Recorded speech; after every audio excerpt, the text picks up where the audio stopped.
Welcome to Spirit Journey Collective. I'm your host, Sarah Tai. Get ready for compelling conversations with guests of all walks of life who believe they have found their purpose. Together, we will uncover unique backstories, hearing the raw experiences that led them to the work they are doing today. Let's expand our minds together with the captivating stories and inspiration that awaits. Thank you so much for joining me for another episode of Spirit Journey Collective. I have a really great guest today. Her name is Lamisha Serf-walls, and she's a mindset coach. So we're going to dive into how our mindset affects, I'm assuming, our life and how we show up. And I can't wait to learn more. Thank you so much for being here today. Thank you for having me. I'm so excited to be here. Yeah, I'm excited to have you. So why don't you share a little bit to our audience what it means to be a mindset coach and what you focus on, what you offer? Yeah, so I am a mindset coach for men and women, mostly women, to be honest, who are really looking for a bigger life, or they have some business idea, creative idea, they want more, and they feel like they're not really sure what's kind of holding them back. So as a mindset coach, I'm really helping them kind of dive into what are the beliefs or the thoughts that might be stopping them from taking the big leap or making more money or calling in the love that they want, whatever that might be for them. And what's always interesting is it's generally not what they think it is. So there's some like layers to this. So they might think, oh, well, I'm afraid of, being visible, but there's some other specific beliefs that are underlying that that they might not be able to see. I call it the blind spot. And so I help them uncover that, transform their beliefs, and then find the best way forward that feels natural for them. That's, first of all, it's really amazing work that you're doing, because beliefs are our construct, right? It's how we operate. And when we don't question those beliefs, or we don't go back and try and change them or uplift them, we get stuck in this like cycle, right? And Yeah. so there are a couple of things I want to touch on. I know you mentioned you mainly work with women, but I just love also the fact that you work with men too, because I kind of feel like in this movement, a lot of the men are getting kind of the short end of the stick. And I think if we want them to, you know, shift with us, they need just as much support as we do. Yeah. Yeah. I have worked with men in the past. I'm always open to it. I always get the question, hey, I know you mostly work with women. Would you consider working with a man? And I was like, I'm open to it if they're open to it. So I have worked with men from kind of all over the world, different walks of life. But I agree that there's a shift that's happening in the collective, and we all have to kind of be on board with that. And we can't just say that the masculine way is wrong and bad and, judge all of that. That's also a belief system that we have to change. So being open to working with everyone is really, really key. Because there's the hardcore feminist side, right? And then there's the patriarchy that we've all been conditioned into, and it's like, well, no, there's the balance. Yeah. There's the I've seen, it's funny because there was a point in time where I was a lot more into the strong warrior woman type, archetype, and it's really softened since I've kind of stepped more into my spirituality and healing, and I'm realizing like there is a different way where we all have that inner feminine and inner masculine. How can we find that balance, and operate Right. from that balance? So yeah, so I just want to comment on that I love that you're open to that, because I do think that men definitely need more of that support than they're Yeah. getting, especially because they have tons of patriarchy things to undo, right? So there's a Yeah. lot there. And then just coming back to beliefs. I mean, beliefs, I forgot who says it, but there's a quote that says, whether you believe you can or you can't, you're right. Hmm. And it's true. Our beliefs is literally how we view our life. Yep. Exactly. And It's how we create it. It's how we move through life. And yeah, it's whatever you believe to be true is the truth for you. And that is like the number one foundational piece of mindset for sure. yeah. So I love the work that you're doing and helping people break free from the beliefs that were given to them that weren't necessarily ones they chose, right? And letting them decide what the beliefs that resonate with them are. And so I would love to hear, what's your story into this work? And this is one of my favorite parts, because I just love the backstories. I love what led you here. Is this something that you've always wanted to do, or is it something that found you? It's interesting. It found me, and it found me multiple times. So I started my undergraduate degree studying kinesiology. I was a dancer, a dance minor in college, and studied kinesiology, and was just like, what am I going to do? And one of the classes I had to take one summer was a personal training course. And we got this booklet, the coursework. And there was one article in that massive booklet, and this was in the 2000s, so I'm dating myself, but one article that was talking about personal life coaching, just one. And I was like, oh, there was some ping in me that was like, that sounds really cool. But at the time, there was really nothing, no information out there about it. I was already almost done with my degree. So I'm like, we'll finish my degree. A couple years later, this idea comes up again, and I hear about it. I see someone online doing creative coaching, and I was like, oh, that sounds really cool. But again, there's not really like a pathway. I was, I think, working in finance at that point. And I'm like, there's nothing for me to kind of like bite into or pick up for this. So I tossed the idea to the side. And then a couple years later, it found me again. I got a new job. I wanted to work from home, got hired into work. The way that the job came about was pretty synchronistic. But I get this job, they take you to this training that's literally all essentially life coaching for employees. And I was like, I love this. I need to do this work. Like I could be a trainer because that's just kind of what I wanted to do. I had also gone to school and gotten my master's in psychology and didn't really want to go down the route of counseling and therapy, like traditional therapy. I fell in love with positive psychology, which was much more aligned with life coaching. So when I went to this conference, I was like, okay, this is what I want to do. It's like the third time in 11 years that this thing has found me. And I was like, I got to figure out how to do it.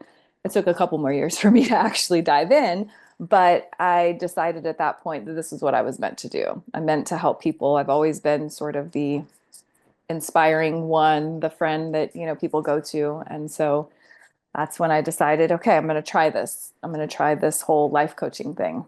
And I've been doing it for almost 13 years now. It's interesting because it sounds like your belief system is what kept you from saying yes to it for so long. So now when you work with people who have these beliefs, you're like, no, but I get it. I was there. I Yes. didn't think I could do this. Yes. So you like are coming from a place of I totally get it. Yeah, 100%. That's how I coach. I'm a open book when it comes to all of that. I'm like, listen, I completely understand, and I give examples from my own life for sure. I had this moment, the whole thing, like as it kept showing up, it was like, I'm the kind of person I grew up with, like graduate high school, you go to college, you get a job, you make the money, you do the thing, right? Like that's life. I never had the passion to be an entrepreneur. It wasn't like, I'm going to go start a business. I'd never had that thought. That wasn't even a desire in my brain.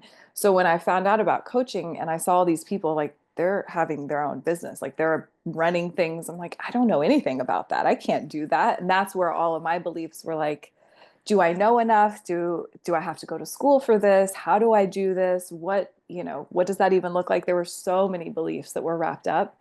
And you're right. It's what took me so long to finally say yes. And the universe was like beating me over the head, like, hello, hello, it's here again.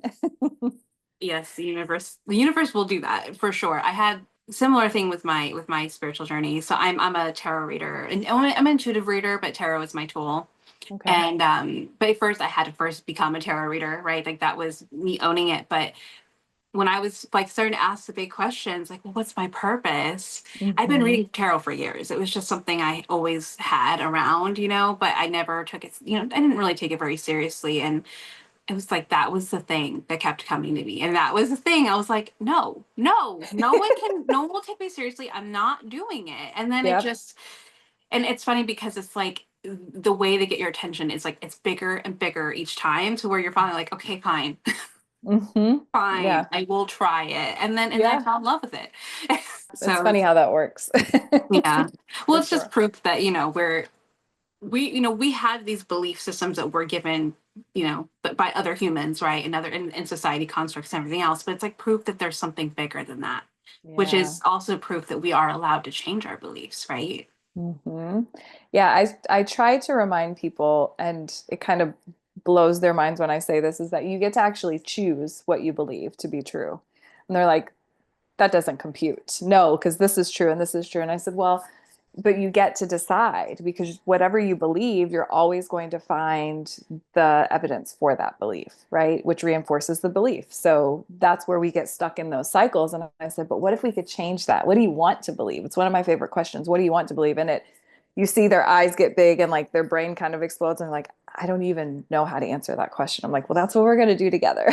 Let's talk about Mhm. that so we can find the Yeah. evidence in your life that you want.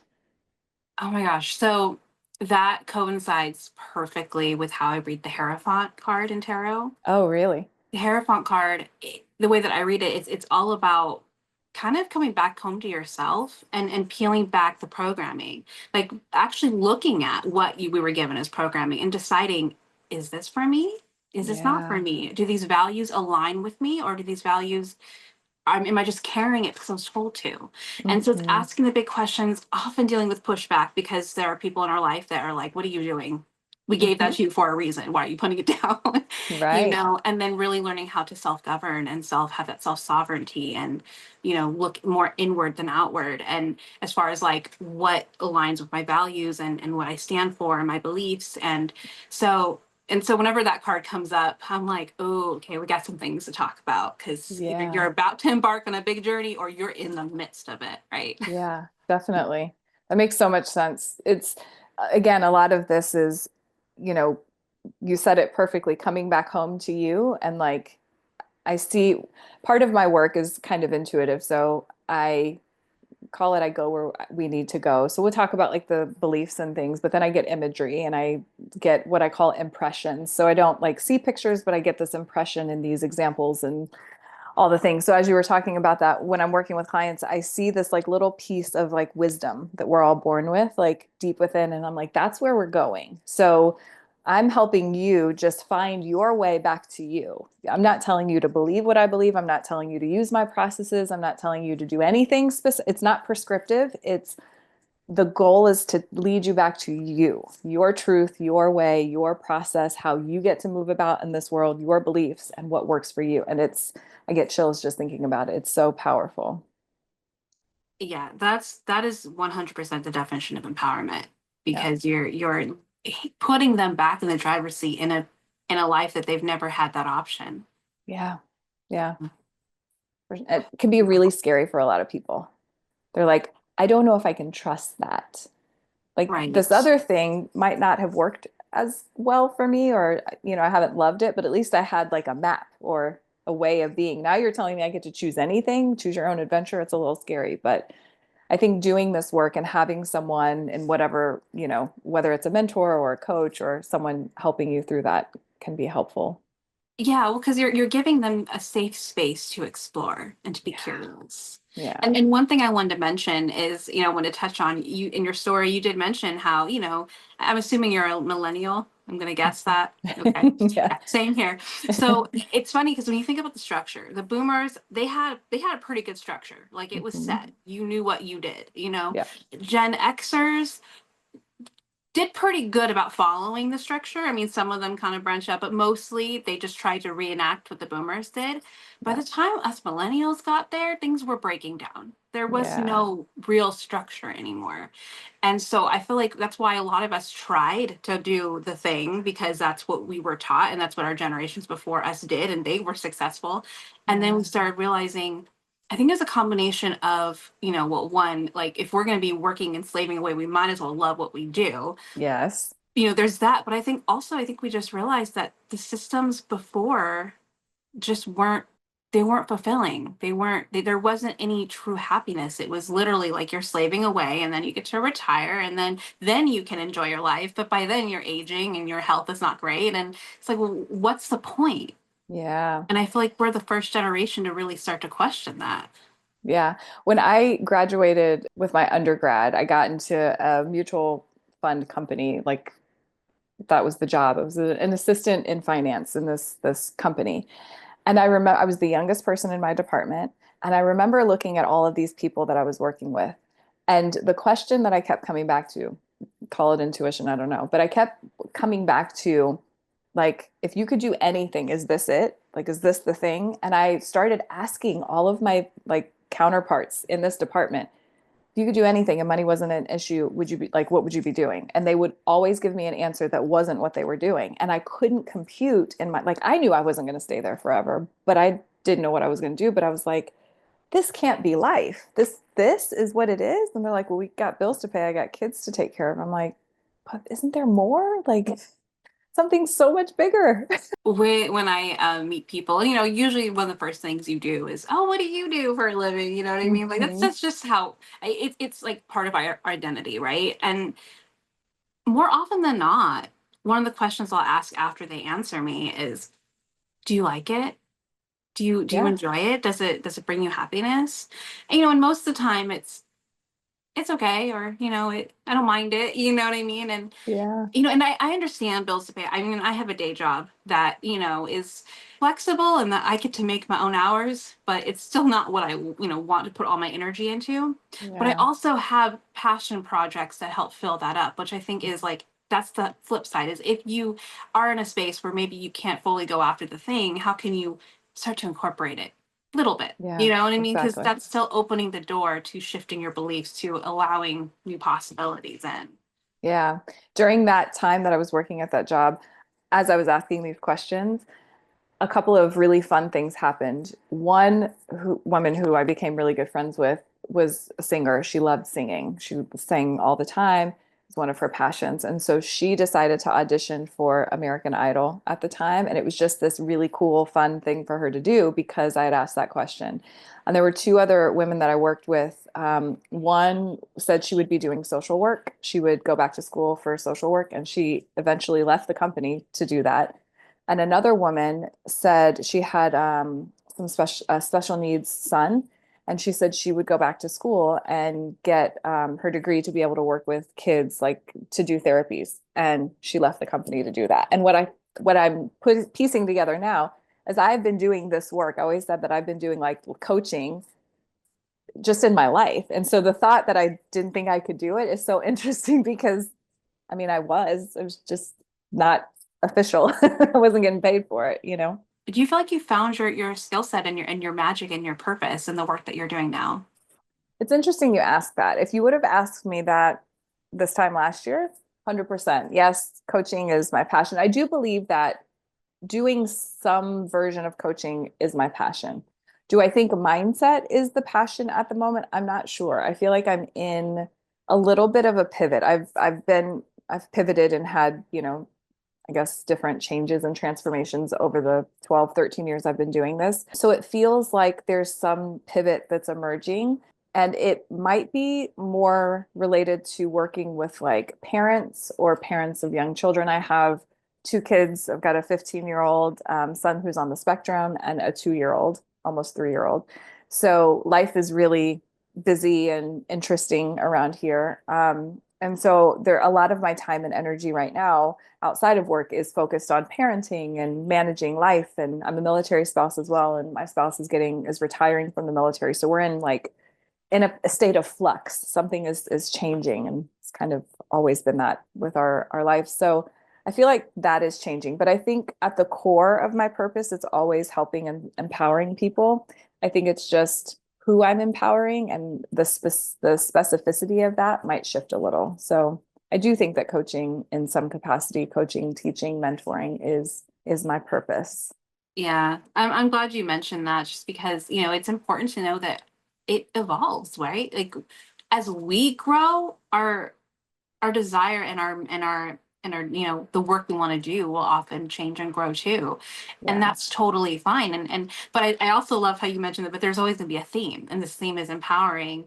whoever I'm working with and whatever Hmm. capacity that's going to show up as. You know, Yeah. sometimes we think that you have to be working in the service industry. Well, actually you can just be a parent Yeah.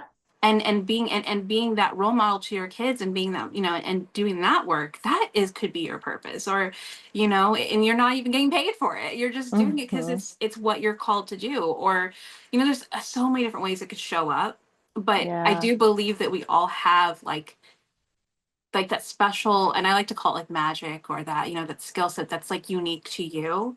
And Hmm. that's where it grows. And it could be like you could be a counselor, you could use that same energy to go and be a social worker, you can use that same energy to go and be a minister. I mean, like there's so many different things that you could like, it's that same passion underneath it all, but Yeah.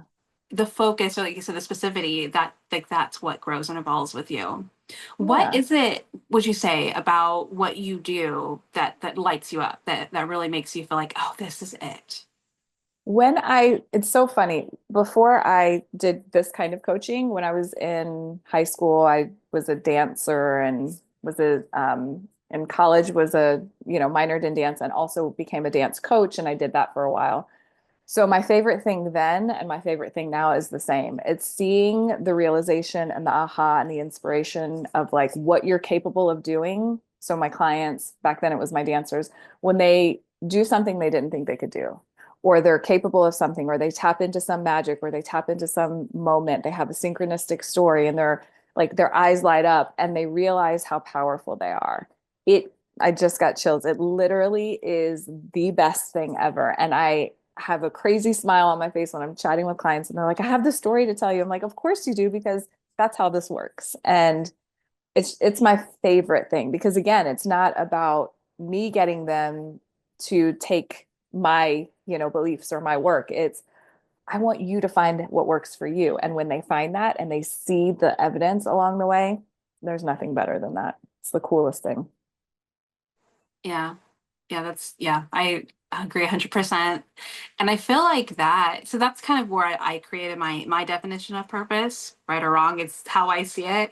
Yeah. I really feel like it's when you find the thing that lights you up and it gives back in some way, because it's the giving back that's part of the lighting up, right? Hmm. And I mean, with the work that I do as a reader, I'm more of that channel or vessel. So it's like I can't really take credit for all the things that come up. It's just I'm just here to be the informant, so to speak. But Right. it's the same thing as when I'm seeing them realize, like when they're getting that confirmation, I don't know them, I don't know their circumstances, and yet they're getting what they need because of this information that's helping them go, Yeah. oh, I knew the answer the whole time.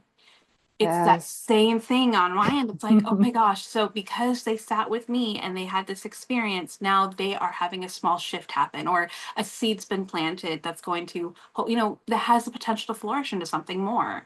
And Yeah. so, and I think that's, like we're as human beings, I think we're meant to communicate, like we're meant to create that kind of community where the whole purpose is to live our passion and to help others find theirs too. Hmm. It's that connectivity, right? Like that we are all connected and the thing that you're doing has a purpose and it's going to help someone else. The other thing I like to think of is the work that I'm doing isn't just the work that I'm doing, right? It's yes, I'm working with a client and we're working on goals and things like that, but there's that ripple effect that happens as we move through life. I had this moment years ago before, I don't know, it was maybe between the first time coaching came to my awareness and maybe the second time. And I was driving in the car and I had this very clear awareness I was with my partner and we were talking about the world or something. And I said, I'm going to change the world. And she kind of laughed. She's such a realist. And she's like, one person, huh? And I was like, yeah, that's kind of all it takes is like one person to kind of start that. And I just said it sort of offhandedly, but it was such a clear feeling for me that part of the purpose, right, is for us to change the world by changing ourselves. And so as I moved forward and I learned about the coaching and I started doing that, I started seeing how the work that I'm doing, the conversations I'm having that are so powerful, not only change that one person's life, but then they take that, aha moment, that insight, and they apply it to their lives and their relationships and their work and their businesses. And then it becomes this ripple effect because we are all connected anyway. And so it's just that moment of, it might sound a little crazy, but it is how we change the world. I mean, and we're looking at the world right now, and goodness knows it needs to change, but it starts with us. And so that's kind of how I have always operated. That reminds me a lot of the Ten of Pentacles in tarot, and it's Yeah. it's like all about bringing people together and that ripple effect. Mm. Like you are impacting people, and it's interesting because it's kind of like when you hear about manifestation, you're always impacting people, good or Yeah. bad, all the Yeah. time. But, when you start to get conscious and aware of that, then you have that, potential to make lots of positive impact, because now you're going into it knowing how I speak to this person, even if you're not like working with them as a client. When Yeah. talk to that gas station attendant, when Mhm. like how your interaction goes may impact how they interact with the next person, or vice versa. Like we are all totally interconnected. And I love how you put it that way, because it's understanding that while you think you're just one person, and it's actually totally off topic, but my boyfriend just showed me this movie called Crash, and it's an older movie from like, so you, Yes. assuming you've seen it. Apparently I Yes. was late to the party, but that's a perfect example of how, these are just total strangers, and how they all impacted their lives in huge ways without even knowing it. Yeah. And that's just like the smallest example when you put it on a bigger scale. And Yeah. so, yeah, it's really cool when you realize that you are part of that puzzle. You are part of that Mhm. impact, no matter which way it goes, which Yeah. makes you hopefully want to go more in the positive direction, right? Right. So what is a main struggle that you see? Like, I mean, I know you probably work with lots of different kinds of people, but what's like a main one you see over and over? And then what's advice you'd give for anyone who might be struggling with that same thing? So a lot of times clients will come to me and say, it's not working. Like, what am I missing? I hear that question all the time. What am I missing?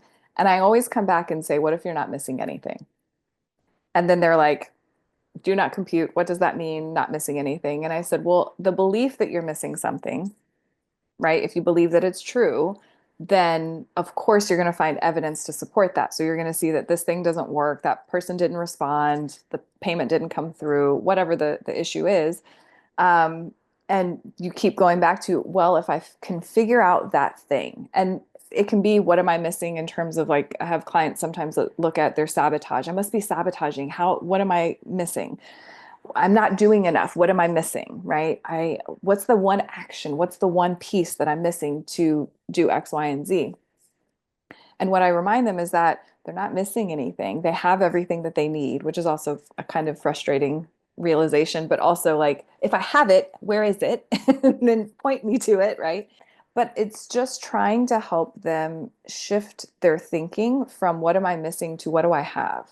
Like, if I knew that it was already working, if I chose that belief that it is working and I'm not missing anything and I have all that I need, then what? What would you do?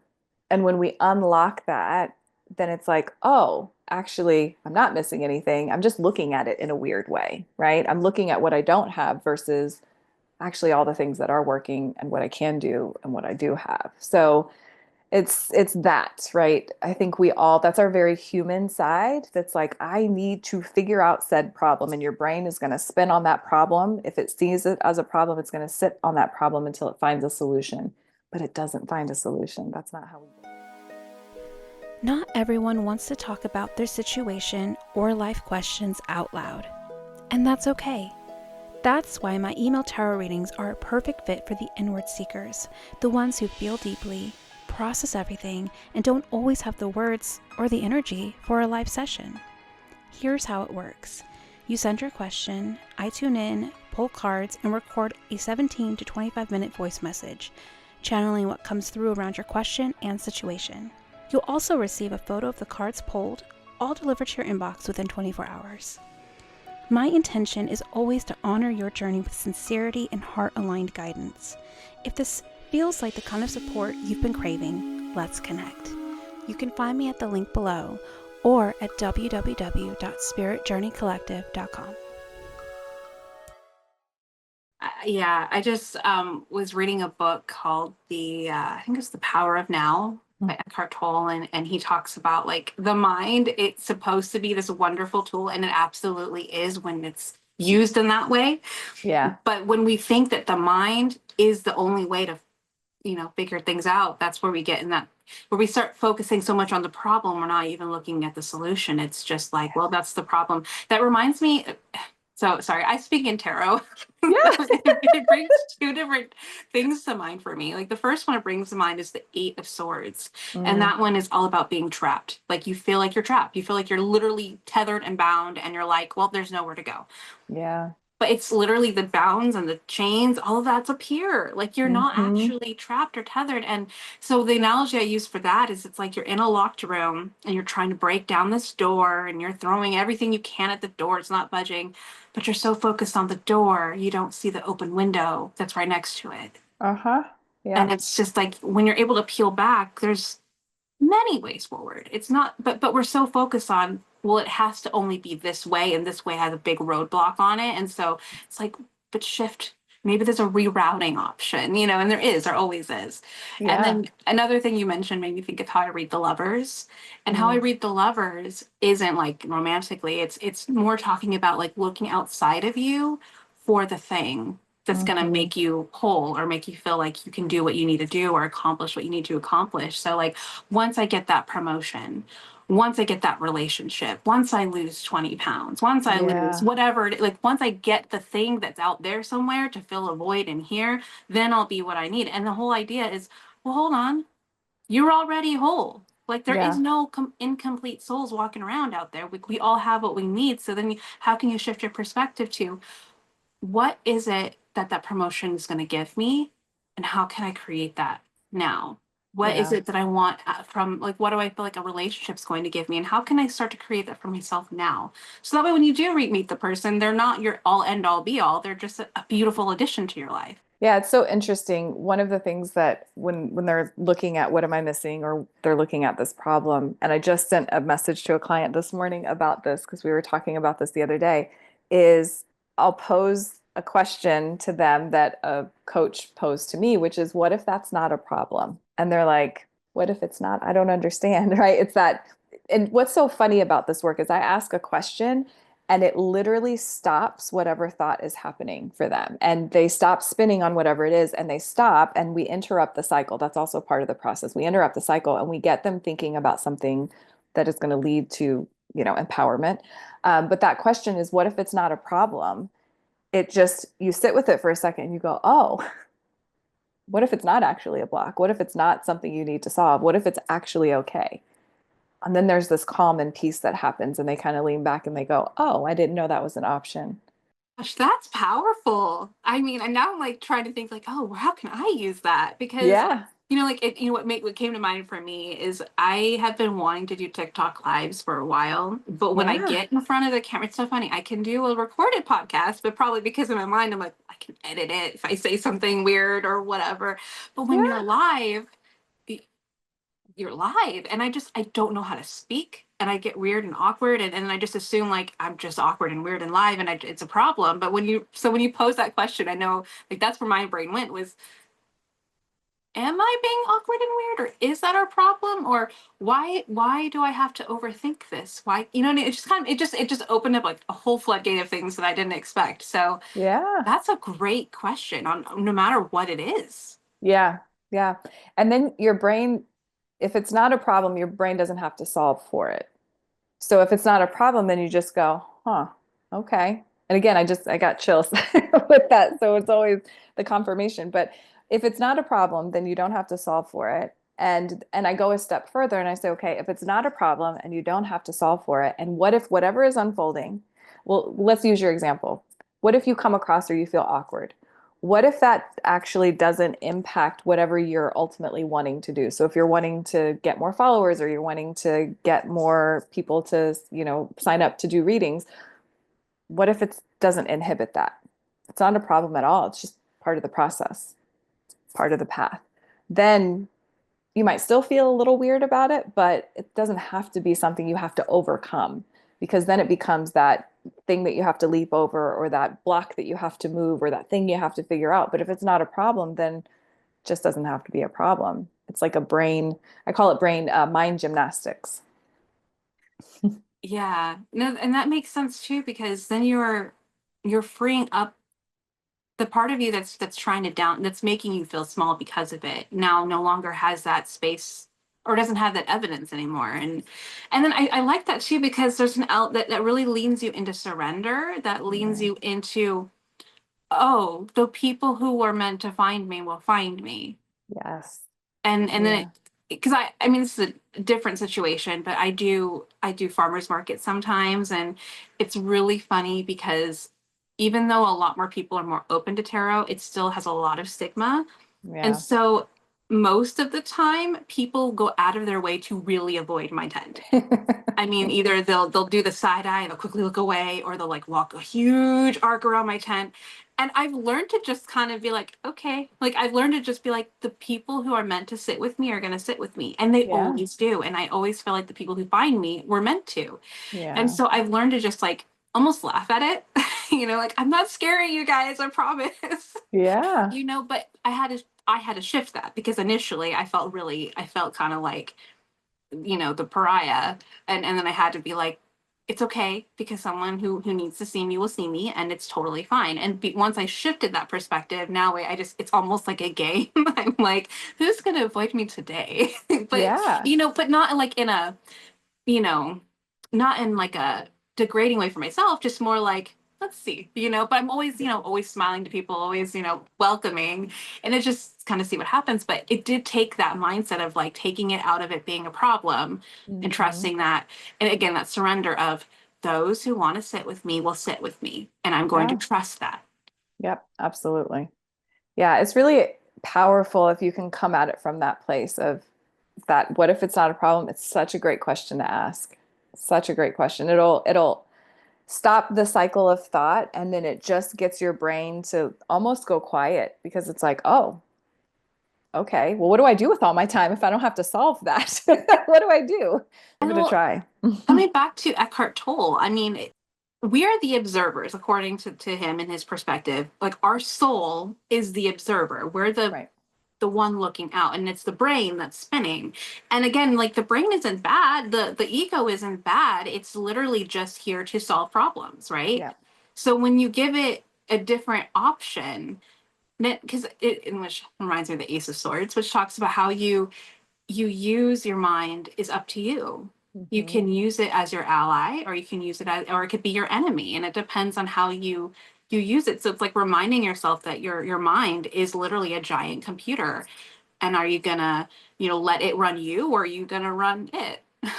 Yeah. Yeah, exactly. Who's in control here? Right. Yeah. Yeah.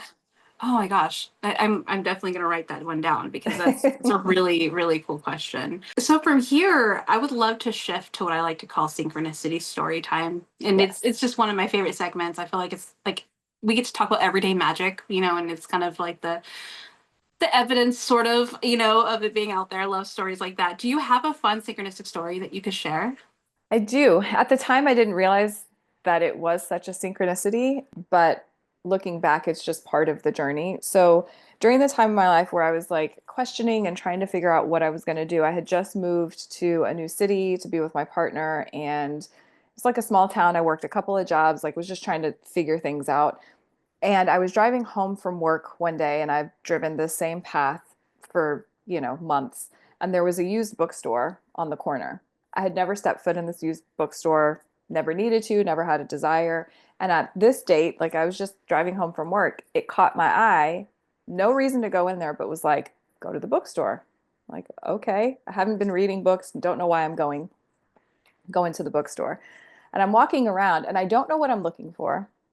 I previously had had these questions of like, what do I need to do? What's my next step? Just kind of thinking about life. So I'd been doing this for about a month or so. And so I get called to go to this bookstore. So I'm walking around and I walk like this outskirts of it and I look at different books. Again, nothing in particular I'm wanting to look at. And I'm like, what am I doing here? And so I go to the back of the store and I come up the center aisle and they had these kind of carts that were like half off books or something. And I just stopped at one and was like looking at the titles, and then one book fell off at the bottom. And I look at it and it's Chicken Soup for the Writer's Soul. And I was like, huh. Well, what's interesting is that previously I was thinking about like, I hated my job and I needed to do something more inspiring. And I had been following this coach, creative coach, who was into writing. And she was writing all these things. And I'd been thinking about writing. And so this book falls off, and it's like all these stories about people who wrote their book or wrote articles and why it's so empowering and important. I have the book to this day. But what I realized later, so I thought it was cool, bought the book, read the book. Well, it led to, I started writing inspirational poetry. that eventually I submitted and got published on greeting cards that are still sold around the country, which is cool. I also started writing book reviews for this company who they would send me free like spirituality books. So I got those for free. So it like completely opened my mind to all the things I loved. And then I would write book reviews on it. And then I started my blog, which then eventually led me to actually start thinking realistically about coaching. And it led to my first coaching client who was also a writer. So I had all of these things happen. And it sounds weird because if you just, a book fell off a shelf, it doesn't feel magical. But the chain of events that happened from that moment was 100% synchronicity. There was no other reason that I was called to stop at the bookstore on that day. I love that. That's like a perfect example of, because if someone's listening and they're like, I've never had a synchronicity, look backwards, because Yes. when things line up perfectly, when doors open when you don't expect it, when you get called to walk into a random bookstore you've never been into before, and yet when you look back that day, it's like that was the beginning of my trajectory. That's what Yeah. started me being where I am now. And I would argue too that a book randomly falling off a shelf is a It's little kind of, magical, yeah. like why did it fall? Yeah, you it was know? so random. But also I talk about this a lot that the universe doesn't work with logic, right? So my logical brain would have been like, I don't need a book. There's no reason for me to stop. Why do I need to be there? But the universe doesn't operate that way. And a lot of the synchronicities don't operate with logic. It's just, I don't know why I had to go to that place, or I don't know why I stopped at this thing, or I don't know why I called that friend. It's those moments where you just do it. You're not thinking, you just do it. And yeah, looking backwards to see how those things unfolded and what it led you to is really interesting. Yeah. Oh, I give me chills. I love that story. Thank you so much for sharing that. And Of and it's course. because there's different kinds of synchronicity, right? Like I've Yeah. talked to people who've had things that happen almost instantaneously, where it's like, they ask and then, they put something out in the universe and things just lined up like pretty quickly. Or Yeah. you also have like the more long, not long con, but like the long version of it where you're able to be like, wow, it all started with this. Yeah. And yeah, because it's funny because I had a synchronicity with my origin story, I guess if you call it that, where I was telling the story on a few different podcasts, and it was like maybe my fourth or fifth story going in where I was like, oh my God, how did I not see that? Because for me, it was I was in a DV relationship. My Mhm. then husband had an addiction I didn't know about, and so it was getting pretty bad. And I was like, should I leave or should I stay? And I mean, instinctually, I knew I needed to go. We Yeah. had a 1 year old daughter, and I grew up in that environment, so I'm like, I don't want her to be so like. But I was torn because I was a stay at home mom. I didn't have anything, and this was the first time I ever turned to my deck for anything, my tarot deck for anything substantial. Wow. And what started it was I got woken up one morning after my husband went to work to my dogs going ballistic on my back patio, which was strange because I was on a second floor apartment. So I'm like, what? I go and I see what they're looking at. It's a raven sitting on my balcony. Wow. And one of my dogs was like 50 pounds and she was clawing at the back door. And this bird was just sitting there staring at me completely unbothered. And I mean, it was probably only like 30 seconds, maybe, but before it flew off. But it was enough of a question for me to go, what does it mean when you see a raven? Yeah. And I looked it up. And so, and that's when I read that ravens are really similar to the phoenix. They, a lot of the times they represent like life and death and, Mm. rebirth. And so that's why I pulled out my deck. Because I got called, because I just knew it had something to do with my marriage. And I asked, should I stay or should I go? And I will never forget the card for staying was the devil, which basically meant it wasn't going to get better. Wow. The card if I pulled if I left was the death card, which is all about rebirth. Hmm. And it's so funny because I was telling the story over and over, and then it just one day the light bulb went off, and I was like, oh my gosh, the raven represented the death card, which I pulled that morning, which is what completely shifted my life and made me go, I Yeah. need to leave. And, which started my spiritual, I mean, it was like the beginning of everything, but I didn't even realize, I didn't even put two and two together until like several stories in. I was like, hold on a second. It's just really Yeah. cool when you can actually see like the universe was conspiring for you, basically. Yeah. And I think we get synchronicities all the time. I just had one a moment ago before our call. I was I took a walk, and I told a client a story about manifesting money. I would take these walks when we lived in South Carolina, which was years ago, and I would walk the same path like every day. And every day I would find coins on the ground. And I'm like, who is this person leaving all this money in like the same places that I go every day? I'm finding money. And I was telling her about this. And as I'm walking, listening to an audio from her, I kid you not, in this neighborhood, never found money. Today, of all days, when I'm listening to an audio from her, I find it as I'm walking, and I had to share it. And I'm like, again, confirmation. And is it a message of anything? I mean, not necessarily. It's just a fun like wink from the universe saying, "Listen, you're good.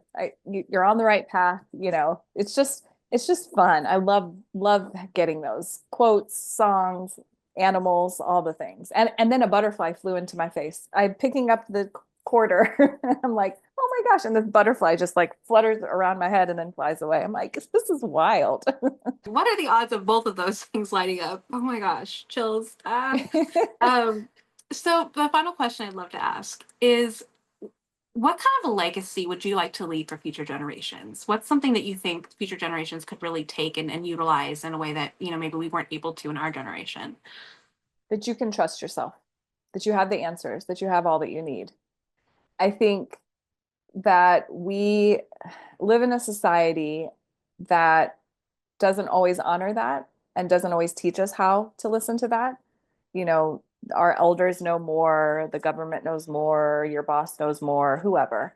And we kind of discount our own gut feeling, instincts, intuition. And from the work that I've done over the years, it's constantly like you can trust yourself, listen to your inner guidance. And I think knowing that we are all kind of intuitive, we all have those signals and signs from ourselves, like start playing with that, start trusting it, and it will never lead you astray. It's such a powerful thing once you learn to do. Um, and I think that future generations definitely can lean into that where we didn't necessarily always have the opportunity or know that we could. That's amazing. And I do feel like the generations and new generations are already picking up on that. So I just Mhm. imagine, having these kids that we're just pouring this information into for them to go and take to their children. Yeah. And Yeah. like my own daughter, she's very outspoken, and I love that about her. Like she will say what's on her mind. She will say what, you know we have to curb it a little bit. She's a little on the spectrum in the ADHD department, so we have a Mhm. time place, but her spirit isn't being dismantled. Like I think a lot of our generation and prior was, where we were taught to stuff it, and it's like I'm trying to Mhm. teach her like not to do that. But that reminds me too, I did this event where I was hired for a graduation party. So a bunch of 17, 18-year olds, right? Oh, that's fun. And I mean, not only did they hire me an extra hour because the line was like out the door, but the thing that struck me was that every single one of these, and they're, they're kids as far as I'm concerned. I know that some of them Yeah. are adults, but they're kids. And they were completely hearing. I mean, and the thing about tarot is it's a very esoteric thing. They were hearing me. And the mom was telling me how all the kids, they weren't even really talking about the readings. They were just saying that, oh my gosh, I'm going to sit with this. This means so much to me. And the mom even said that I was more popular than the mechanical bull that they got, which was like, Wow. really? But that's That's just amazing. showing the generation, like they're a lot more self-reflective. They're a Yeah. lot more internal than we ever were. And so I just love that message because I think it's already happening, but I think it's more like now let's see what they do with their kids and knowing that it's okay to teach that you can trust yourself. Yeah. Yeah. I'm really interested to see what the world looks like. I think I've been thinking about this, right, from the human side of me and the spiritual side of me in terms of what's happening in the world and our country. And I look at the human side and I have all kinds of feelings with a kid on, the spectrum and education and just all the things that are happening. And then I look at from a spiritual perspective, all the things like it's the tower card, right? Like everything has to come crashing down, it has to fall in order for us to rebuild. And future generations, like we can't wait for them. I have a, 3-year old or almost 3-year old. Can't wait for her to do it. Like I want to pave the way as much as I can so that she has something better to build and look forward to.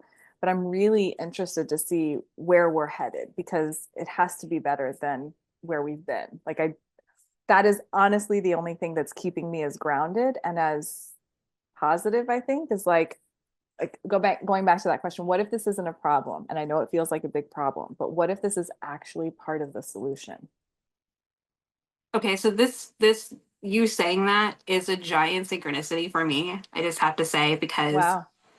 I've been really struggling with, seeing different things on the news. I know that there's that man who was sent to El Salvador who wasn't supposed to be, and they can't get him back. And there's Yeah. it's just so many, like, we educate, there's so many things. Yeah.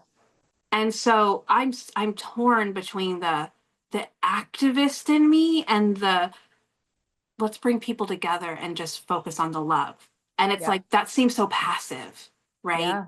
But Yeah. yet I also feel like that I feel like that. So there's this quote that I heard from another podcast that just really stuck with me, that came from Mother Teresa. And she said that she was invited to a war protest. And she said, "No, I won't be there." And they said, "But you don't like war. Like, why won't you come?" She said, "Have a walk for peace and I will Mm, come. But I'm not against anything, because when you're against something, you're still it's still friction." yep. And so even it's like, and so I'm torn, because I'm like, even the activism is creating friction. Yeah. And so before we sat down, like literally, I'm talking like 10 minutes before we sat down, I'm like, I feel so heavy. I feel so like helpless or powerless and not sure Yeah. what I should be doing, because it's such difficult times right now. And not even for me personally, but I know for so many, and I know that it's only a matter of time, right? It's that ripple Yeah. effect on the negative side. But just you comparing it to the tower right now, it just completely was like, okay, you know what? It's giving me a different perspective. And I so appreciate that, because the tower, Yeah. it's another form of rebirth. it Yes. just it just comes with a lot of upheaval. Yeah. Yeah. So I Yeah. think, kind of like you said, we get to choose what we believe. you know I want to believe that it's about coming together, and that we're all Hmm. human, and that we all want the same basic things.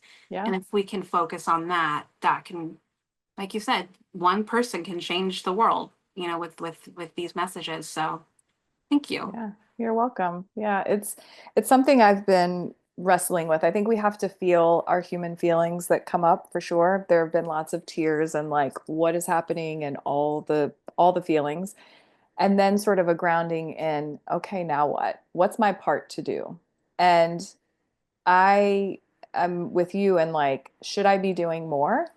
Is there something else I should be doing? But I think this conversation, right, is doing something. I think the work that you do, the work that I do, the work that I'm doing with my kids and what I'm teaching them and helping a neighbor and any of those things, like I think that again, we're all connected. So I think that it is having an impact, and knowing, like, trying to get the bird's eye view of where are we headed.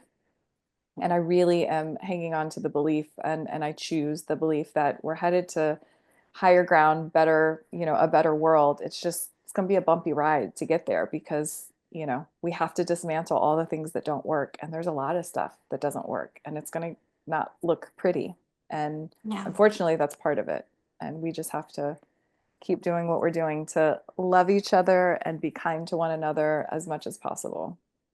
100%. And Yeah. I just had a very Disney example just came to my Love brain right that. now.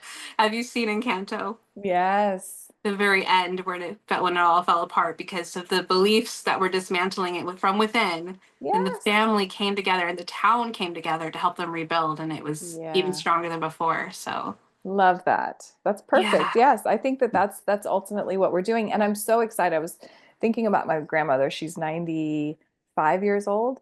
She grew up in like the Great Depression, like the for real. And she's grown up through all these things, and she's like on Facebook, and she has her iPhone, and it's so fun to watch.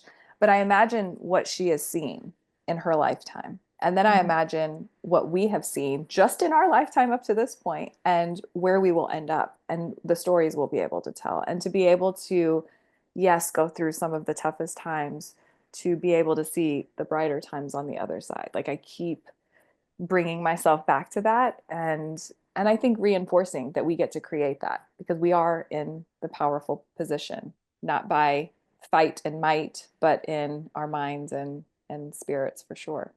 Yeah. Yeah. Oh, I love that. So if our listeners want to work with you, and I'm sure there will be that ones that will want to work with you, how can they find you? Yeah, you can find me at LamishaSerf-walls.com. I also have a podcast that is called Shit My Life Coach Says. 30-minute episodes about once a week, just to talk about, tips and tools to help you do everything that we talked about here, get your mind on board and create the life that you want. You can also find me on social media, same on Facebook, Instagram, the same Lamisha Serf-walls tagline. Oh, perfect. I will be sure to put all that in the show notes. So listeners, if you want to work with Lamisha, you know where to find her.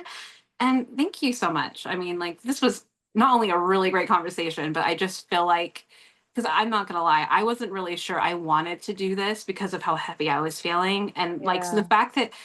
the fact that it ended with like coming back to that on some strange level, I was like, oh my gosh, I needed this. So thank you for all of it.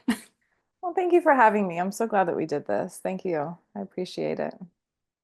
Thank you for joining me on another inspiring episode. Remember, your purpose is a unique and unfolding path.